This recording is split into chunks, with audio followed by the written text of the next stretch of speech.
Hi, ladies. How are you tonight? Good. Good. I just want to thank everybody who's able to join us, even though I can't see you. I'm Gini Reticker, in case any of you don't know, and this is Erika Cohn, who's the director of Belly of the Beast, and Angela Tucker, the producer. And, just wanted to talk a little bit about each of us before we start. And I actually, a long time ago, before I became a filmmaker, I was involved with women's health care and a fight for reproductive justice, very much so in California. So when I first saw an early rough cut of Belly of the Beast, when Erika brought the film to us, to Fork Film for funding, I was like shocked that this was still going on, that forced sterilization of women of color was still going on in California prisons. And so I was really thrilled that Fork could support it. And then Eric and I got to know each other even more when we did a doc lab together at Hedgebrook.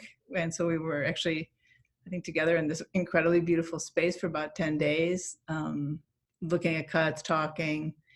And Angela, I think you and I must have met each other a zillion years ago when you were at Big Mouth, right? Yeah, like a gazillion Right. years ago.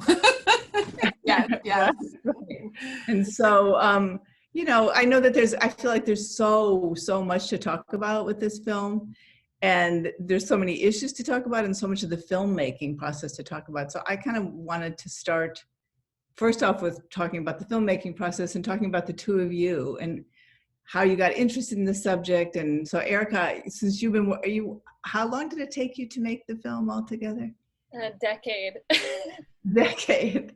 And how is it that you first heard of the subject and got interested in it?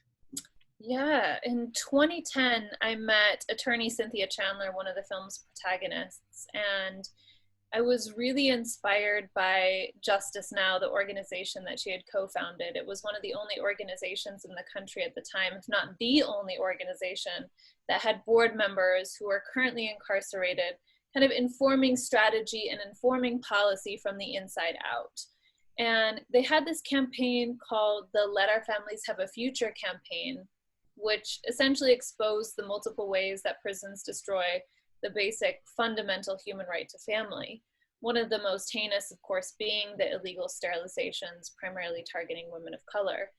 And to me, immediately that screamed eugenics. You know, as a Jewish woman who grew up in Salt Lake City, the phrase "never again" was always in the back of my mind. And when I learned about this different kind of genocide that was happening through imprisonment, through forced sterilizations behind bars, I knew that I wanted to get involved some way, somehow. And initially that was as a volunteer. Cynthia invited me into Justice Now, where I later became a volunteer legal advocate, providing direct services for over 150 people inside California's women's prisons. And really from there, in collaboration with people inside, we birthed a project that ultimately would become Belly of the Beast. And, the idea in the beginning was really to chronicle the incredible human rights documentation that was happening inside prisons and how that was funneled out through this underground network of activists, because the prison, of course, didn't want these issues exposed. And following activists inside through, challenges surrounding access proved nearly impossible. And a couple of years into the process, I met Kelly Dillon, who is our other main protagonist in the film. Really, the story centers around her realization that she had been sterilized and her relationship with Cynthia Chandler, how they advocate for uncovering these heinous abuses and advocate for other people, other survivors, as they seek justice. And when I met Kelly, she was working in Los Angeles as a gang interventionist and domestic violence counselor, doing incredible community intervention work. And initially, she wasn't interested in telling her story in that moment, but was very interested in participating in the film behind the scenes. So she became an advisor kind of behind the scenes, an advisor to the process. And in 2013, when the Center for Investigative Reporting released their very controversial findings that was really the moment where all of a sudden there was this national attention on this issue. There were hearings, potential legislative action. And that was the moment where Kelly got called back into the movement. They needed her to testify. They needed her to advocate for other survivors who couldn't speak in front of legislators. And that was the moment that Kelly and I both decided that we would start filming her leading up to her testifying. And ultimately, the more we filmed together with her in front of the camera, it became clear that the story really needed to center around her story. And if it wasn't for Kelly to begin with in the first place, there wouldn't be a film. There wouldn't be the Center for Investigative Reporting. There wouldn't have been legislative hearings. We, to this day, may not know that the sterilizations are happening. So that's how the process got started.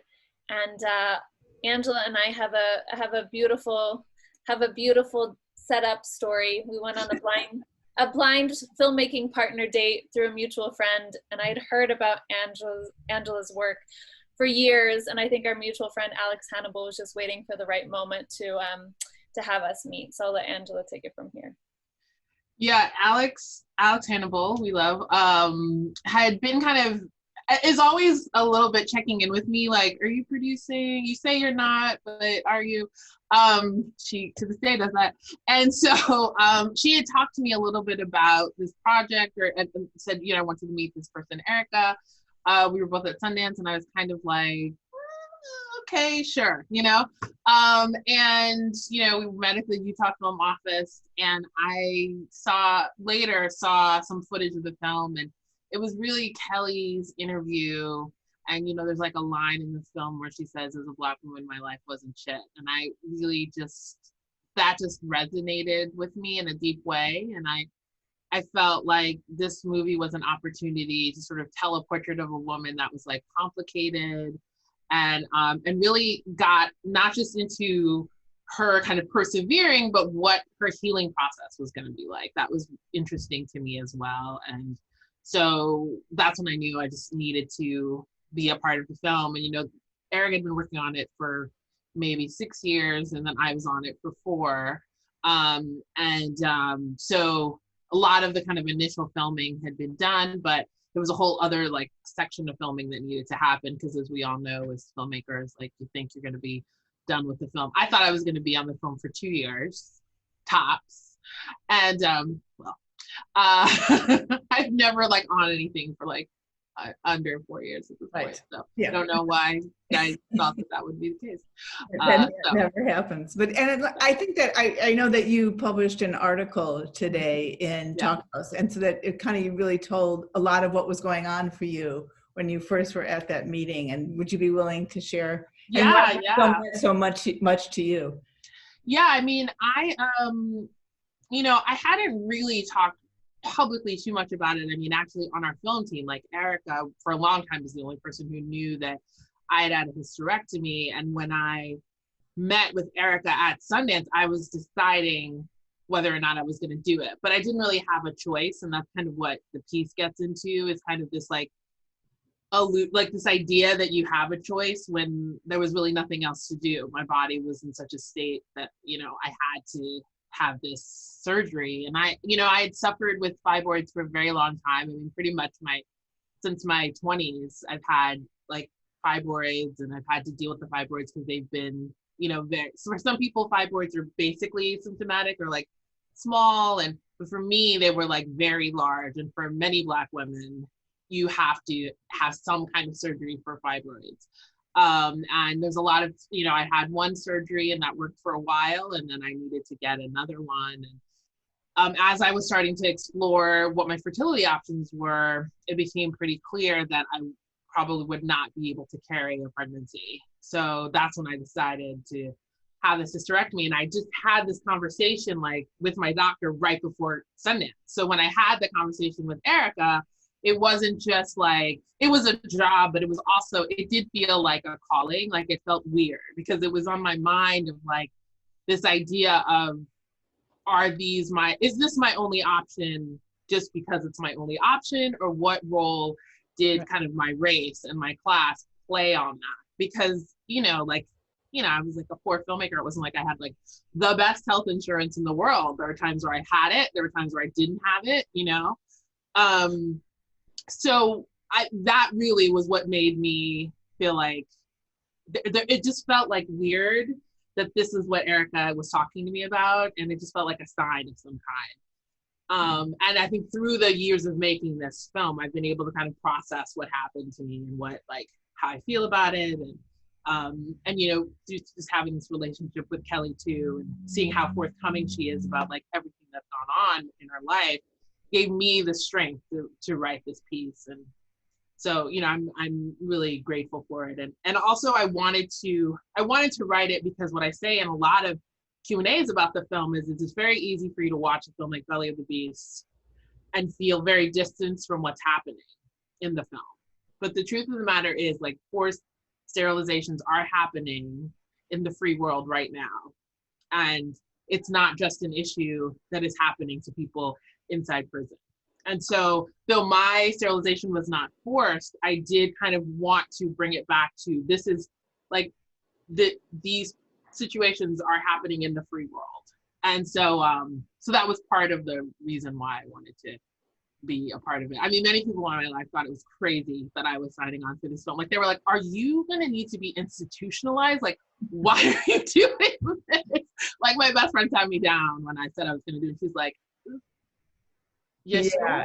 Sure? And I was like, well, I don't know. I just felt like the right thing to do, and I'm glad that I did it.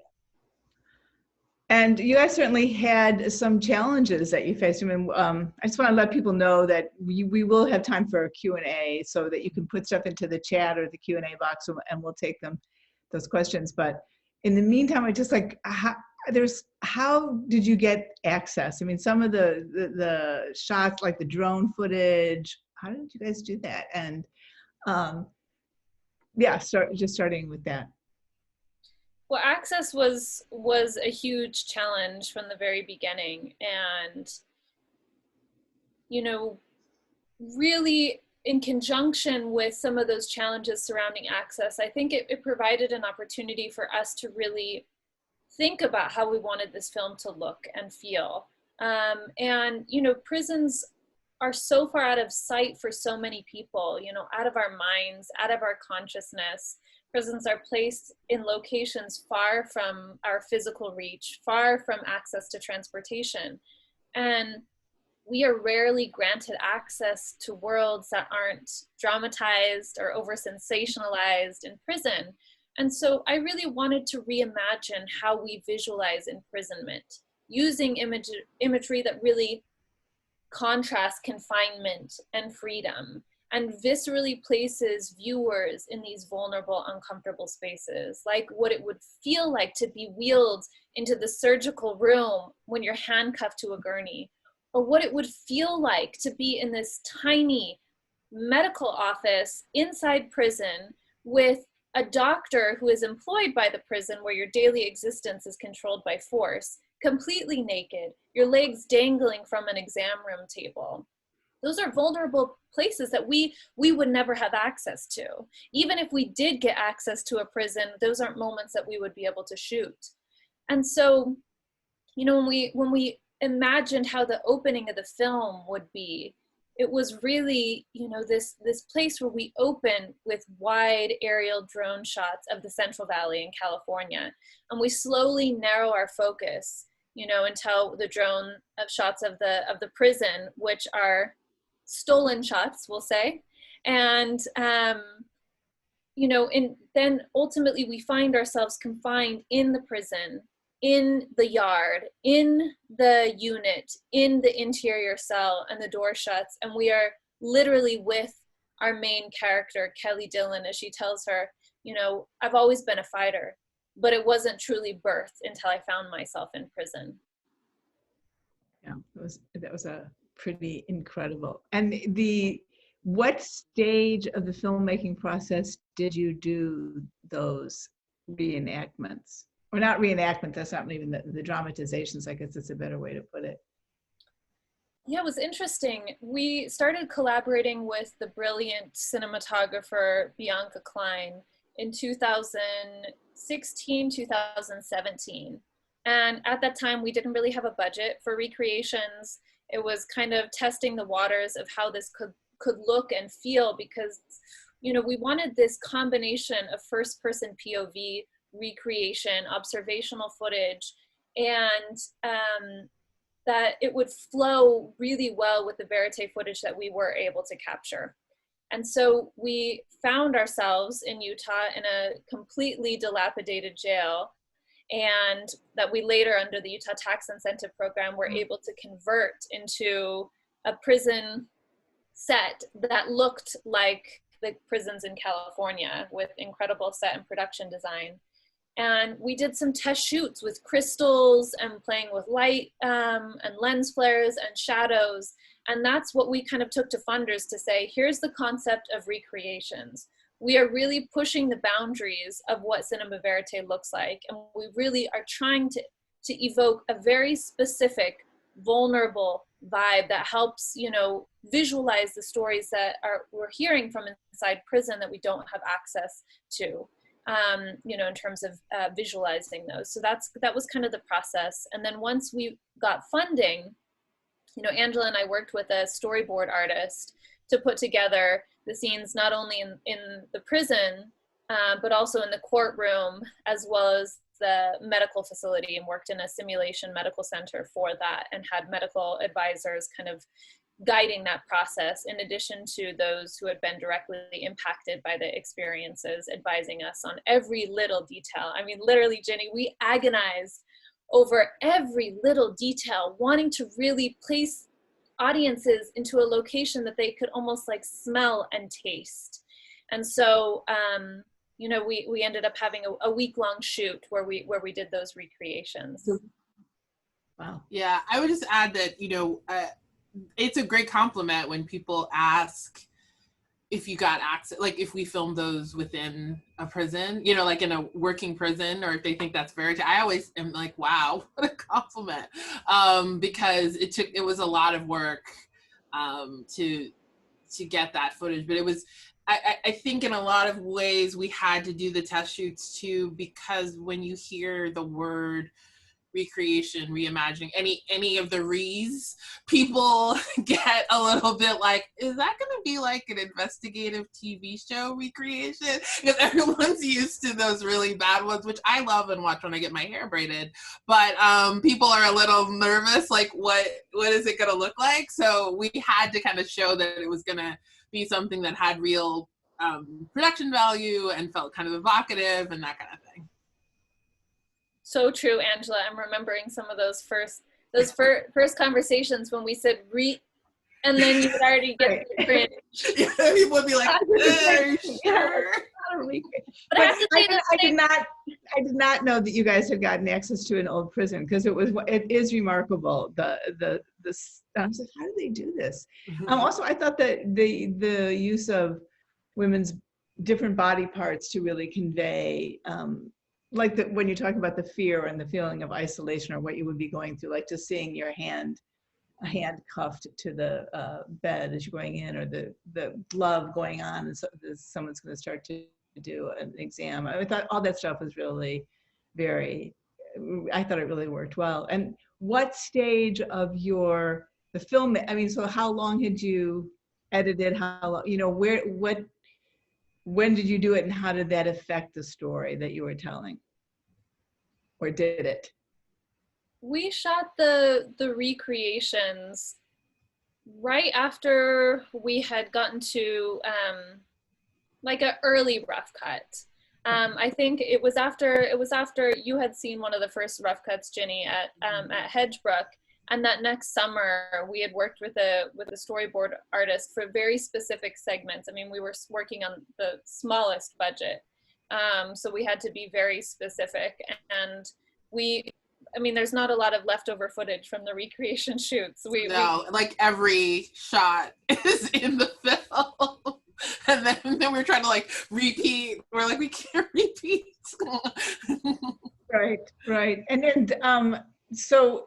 I guess what I was wondering is, like, did you already have all of the rest of you knew exactly where those pieces were going to be inserted, and you had that all imagined? Mm-hmm. And also, didn't you guys have another really big, like, at what stage of the filmmaking process did you get access to Kelly's deposition tape?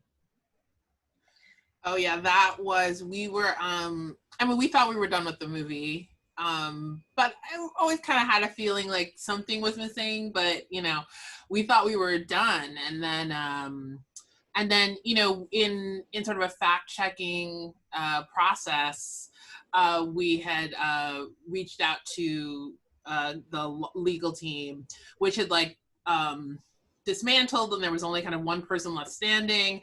And this person had like a box, and in the box was a DVD of Kelly and that deposition footage that's kind of early in the film. And it was just, we knew when we saw that footage that that it had to be in the film. It was just kind of the process of talking to Kelly, making sure that she was okay with it being in the film. I mean, I love that that's in the film because it's kind of one of the moments in the film where you're with somebody right when something is happening. There's a lot of, you know, in the interviews, people are talking about things that have happened a little bit in the past, right?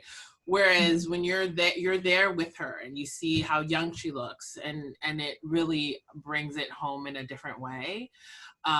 So that was, I mean, we thought we were done with the film, and then we had to go back in and find a place for it, which I'm glad that we did. Yeah, completely restructured the film around it because Mhm. it really serves as our introduction to imprisonment, and then later places us in the midst of this unfolding trial. And then, you know, we used it as a storytelling device, kind of evoking both past and present as Kelly pursues her dreams, you know, of being the professional domestic violence counselor, gang interventionist, scholar that she had imagined herself to be in prison. But yet she is always kind of confronting this sense of obligation to the cause. And so the storytelling device really puts us back in that place. And one of the things that I find so fascinating about the deposition that so clearly illustrates what so many people in prison say over and over again is that every time you go before a parole board, every time you go to trial, every time there's an appeals process, they ask you to rehash what happened, what was your initial sentence, what initially happened to put you in prison. And this is a sterilization trial. And she is asked to rehash why she's in prison to begin with.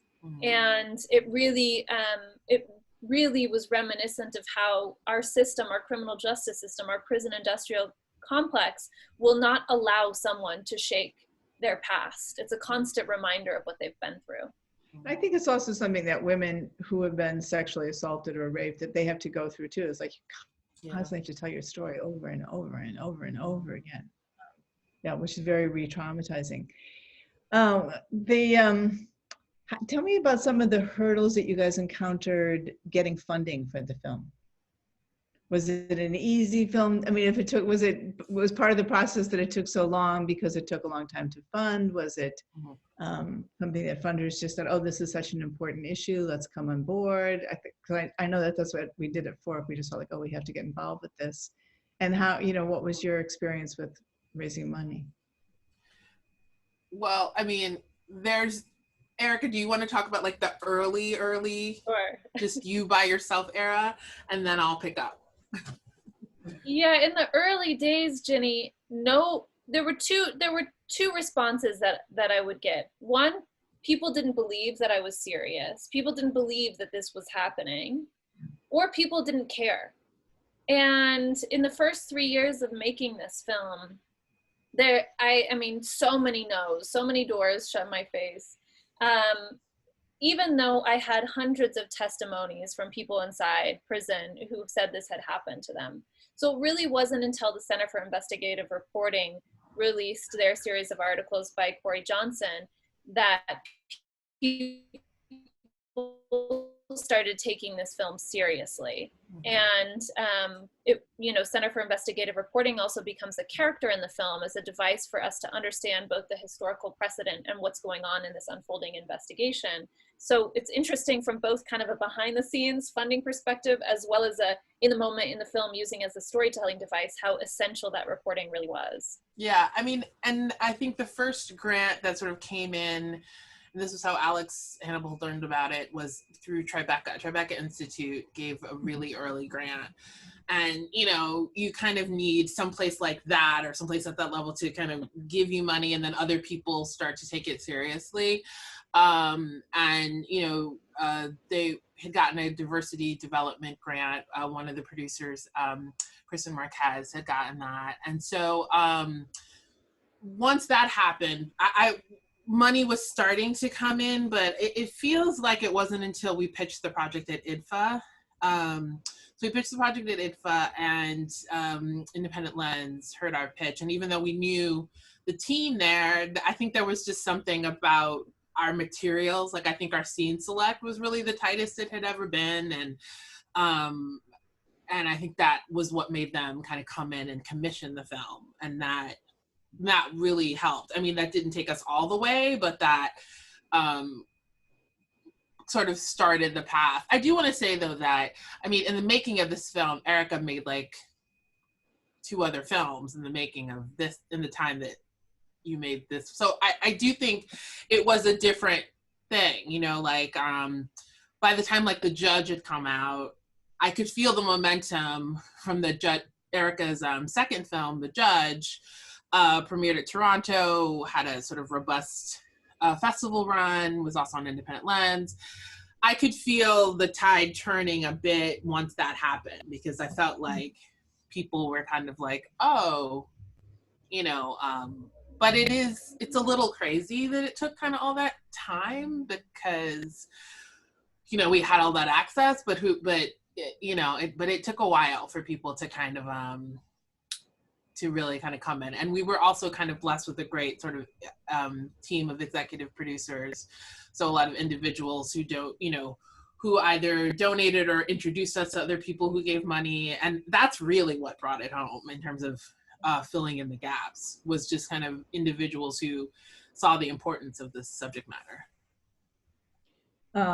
And for you, I mean, I'm jumping around a bit, but for you, Angela, as a producer, you were saying, well, I really wasn't, what was your criteria for producing? Well, I mean, it helped me that when I came on, I think Tribeca funding had happened, and the ITVS funding had happened. I mean, I was very naive, and then I saw the materials, and I saw ITVS had come in for diversity development, and thought, oh, this is just going to go through open call. It's going to be fat. I mean, this money's going to happen. It's going to be. So I did enter the project thinking it would not be very hard to raise money for this film. I was very wrong. But for some reason, that was one criteria that I thought, okay, I at least could imagine the path on how one raises money for it. I think that's what it was. Like, I have to, like, as a producer, I really see my producing as my activism. And so I have to really feel like I'm working on a project that I feel a lot of passion for, and I think is really important, because then I can also write better grants, like be more engaged. When we're going through kind of slow moments, I sort of have the greater good in my mind. So that was part of it. I really wanted to be a creative collaborator on the project. You know, I mean, a lot of directors approach me, and frankly, a lot of white female directors approach me to produce films, and they don't necessarily want me as a creative collaborator, but they sort of want my like stamp on the project, you know, like, it's like, oh, I had a Black producer, but I like would have no real creative say on what the project was. But from the very beginning, Erika and I were very open about us being sort of creative collaborators on this project, and you know, like watching cuts and doing some interviews, and, you know, like, I feel like watching multiple edits, sitting in the edit room, you know, the storyboarding, like that. I mean, I feel like I was very much a creative collaborator on the team, always like knowing that it's Erika's vision ultimately, but also feeling like there's nothing in the film, there would never be anything in the film that I had a real problem with, you know? And because I had that trust from her, I didn't, if I had a problem with something, I didn't just like throw out any, I don't like this, I don't like that. You know, I would just kind of sit down and be like, okay, if I have an issue with this moment or this section, why? And think about fundamentally, what is it about it? And then have a conversation with Erika about that. So, you know, for me, it's like, if I'm going to kind of put my heart and soul into something, I need to really feel like my opinions matter and have say on what the film is going to be. And didn't you also, weren't you both very committed to having the women who participated in the film having their input? And how did you navigate that so that they felt that their stories were being truly reflected? Yeah, it's such a great question, Ginny, because going back to the question of challenges and funding, in the early days on the proposals, Cynthia and Kelly and Courtney were all listed as advisors on the project, and I was told numerous times that I wasn't being objective enough and I couldn't have the film subjects involved in the creative process. And so I took them off the grant proposal, but of course they stayed involved as advisors. And you know, Kelly, that's how Kelly first became involved. And I don't think that this film could have been made if I wasn't so deeply embedded in the movement as a volunteer legal advocate alongside Justice Now, doing the work, understanding the work, and also being committed to ensuring that, one, this film would be made with and for people who are in prison, and how we were going to execute that. So, you know, as Angela mentioned, we had ITVS DDF funding early on, and we're committed to ensuring that the film would be on PBS, because that's one of the only stations that people who are incarcerated have consistent access to.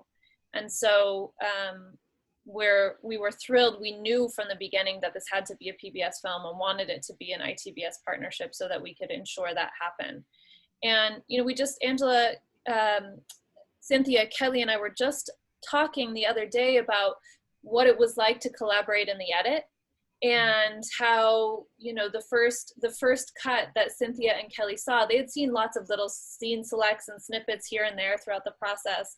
But the first cut, real cut that they saw, I mean, we were very nervous to hear their thoughts as in the film's entirety. And the feedback they gave was just so, one, well delivered and so carefully thought through from the perspective of being like, of respecting the creative process and being gentle with their feedback. I mean, they could give a class on how to give feedback. It was so well said, and ultimately made the film better. I mean, Kelly, I remember she specifically said about the social media montage that really illustrates how modern day eugenics is alive and well in this moment today. She said, you know, these themes, the eugenic themes specifically towards Black women, need to be it needs to be hit harder. The eugenics historical section needs to be hit harder.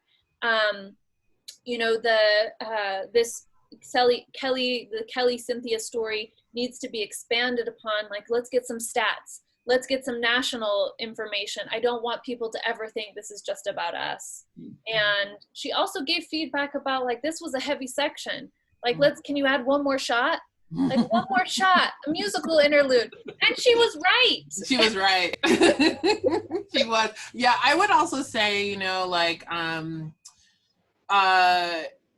the eugenics section was a really challenging section to put together, and she gave a lot of great notes for it. And what I learned, you know, we were working really closely with the archivists, and I kind of spearheaded a lot of the stuff in the beginning to just kind of figure out, okay, what even exists to make that section. It's very challenging to do kind of eugenics 101, which is what we called it in that section, because there's so much that you can kind of reference, but also there's just very little footage. So in a way, it's like you can see how little it's discussed, because we could barely find any. We had 2 people working on it for months, and it was very, very challenging to find footage where people were like news segments that people would have done back during that time about this happening, it didn't really exist, you know, and it took a long time to get that together. So it's kind of interesting in your answering the question about how they collaborated. It's one of the questions that's come in is that, could you say something hopeful that's kind of touched upon at the end of the film about how women who've been impacted are transforming what's happening and playing a role in transforming the system. So it sounds like that certainly Kelly was very active, but it sounds like very active in how they want the message to get out there too.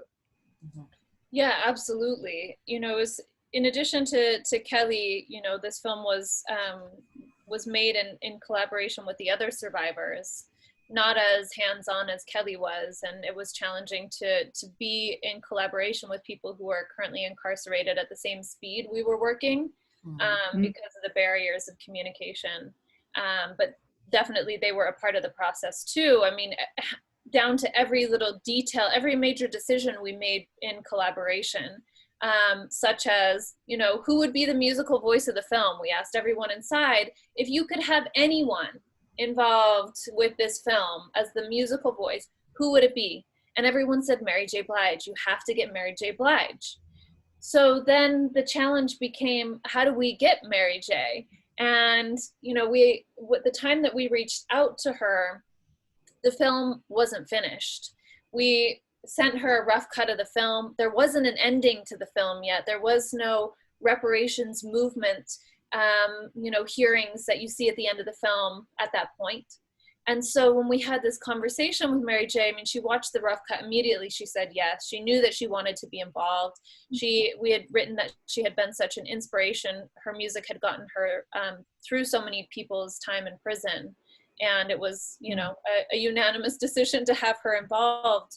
She said yes, and we began collaborating on how we could together create an ending of the film that left people both inspired to create change, but also understanding the legacy of eugenics in this country, how it continues today, and that these, no matter what happens, no matter if there's reparations or not, these wounds will never be healed. You can't, you know, bring someone's ability to have a family back.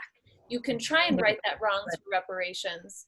And so that message really on how we wanted to leave audiences hopeful for change was created in collaboration with Mary J's team, with people inside, with Kelly, and the reparations movement today is going strong. We hope that this will be the year where reparations for sterilization survivors passes in California. And I think— And has that linked up with other reproductive justice, other parts of the reproductive justice movement?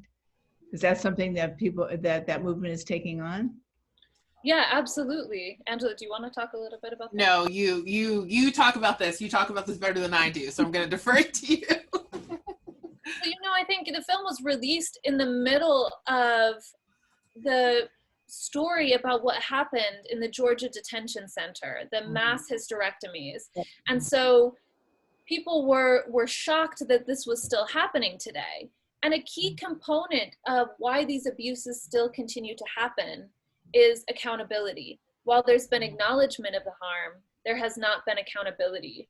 And so in collaboration with probably the most well-respected reproductive justice organization, Sister Song, you know, there's been a huge movement in Georgia as well as across the United States to push for reparations for sterilization survivors, so that these abuses don't continue to happen. And I saw that our amazing team just posted a link to our petition to provide reparations for sterilization survivors in California in the chat. Yeah, one thing just to add is they have reparations have been passed in North Carolina and in Virginia. So it's not like, you know, there's no model for this. This is, you know, it's California's turn, and ultimately our whole country needs to kind of account for this. One thing I also wanted to add is, because with the Mary J. Blige story, I always like to tell filmmakers we had an incredible music supervisor who's named Tracy McKnight, just because, like, people think, did you just call Mary J? We did not just call Mary J. Blige. You have to hire a music supervisor to get at somebody like Mary J. Blige. So I just wanted to throw that out there because I know that sometimes people hear these stories and are like, so yeah. Go to her website. No. It takes so I mean, we wrote a letter and she saw the film and everything, but you need a conduit for that. Yeah. And we were very, very lucky to have a really great music supervisor. And how has releasing the film in COVID affected things? I mean, I'm sure it's not exactly what your distribution plan was, or your for your impact campaign, and how has all that happened and changed your plans or made you come up with new things to do that you hadn't thought of before? Yeah, I mean, we had to make a decision where we had to say, okay, we were done at sort of top of 2020, figuring out our festival premiere. That was kind of the moment when, some folks were like, I'm going to hold my film. I'm going to and we gotten the offer for the world premiere at Human Rights Watch. And that was really the moment for us to say, okay, are we going to take this or are we going to wait? And, we made this film for it to be seen, and with the issues that were happening in the world, particularly the movement for Black lives really being sort of galvanized and people, it's been happening, but people paying attention to it in a different way. With all of that happening, it felt like our film could be a part of that and could be a really useful tool. And, we wanted to get it in people's hands. So we actually we were going to broadcast, we would have broadcast 2021, spring 2021. And we actually pushed up which is crazy to think about, we pushed up our broadcast to November 2020 so that people could see the film and have access to it. Because, there's that long period of time where it's in festival, no one can really get to it. Activists are like, I really want to show the film, but I don't know how.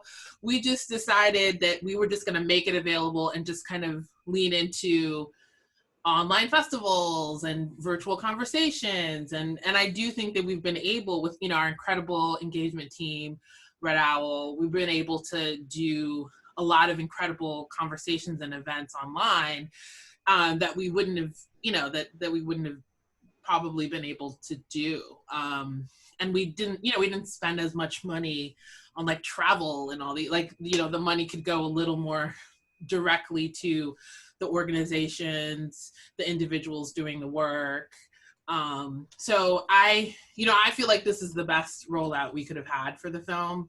And having been to a lot of festivals, I love festivals, but I really looked at all the festivals we were in and thought I would have gone to all those places, and no.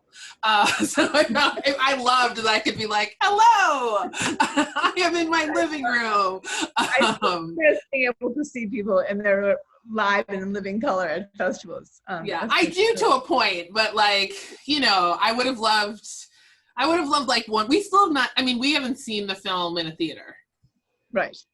And what how have women who are incarcerated, this is a question that just came in, is how women are incarcerated, have they been able to see the film, and how is it being received there? Yeah, we on our November 23rd broadcast on Independent Lens, the film had repeat broadcasts throughout that entire week, and we notified everyone that we had contact with inside prison, and also worked with a network of activist groups in California and across the country to notify their colleagues, their clients, their comrades inside about the broadcast. And the response has been more profound than we could have ever imagined. Literally, Cynthia got calls from men in federal prisons saying, wow, thank you so much for advocating for our daughters and our mothers and our sisters. We hadn't even thought about reaching out to men in prisons, and they saw the film. So, and were they able to see it on PBS? Was it, how did? Okay. Yes, okay. On PBS. Yeah. And we were so concerned that, this is in the middle of COVID, and, you think about how challenging the pandemic is. and you multiply that by millions for people who are currently in prison. It is one of the most heinous human rights disasters there possibly could be. And we were so concerned, how are people going to see this if the entertainment rooms, if television rooms are being shut down?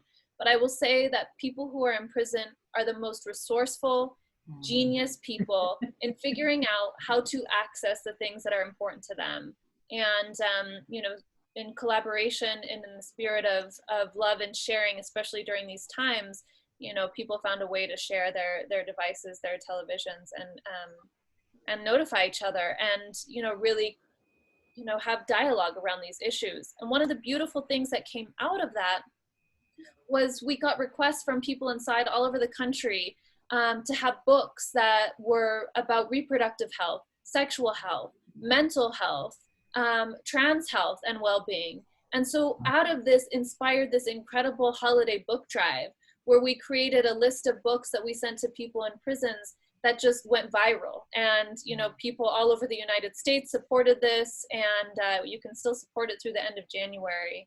We also have something really, really exciting coming up that I'm, you know, cautiously optimistic about talking about now, because it's still in the works and kind of confidential. But in a couple of weeks, to celebrate our national rebroadcast of the film, and for Black History Month, we've organized a pop-up screening truck series where we're going to go screen the film outside of prisons in California, the largest women's prison in the world, to be able to, one, have folks inside be able to hear the film on radio transmitters, and two, to be able to participate in this amazing legacy of activist traditions of car rallies. So we'll be, you know, showing solidarity for folks inside and screening the film for local communities with that pop-up truck soon.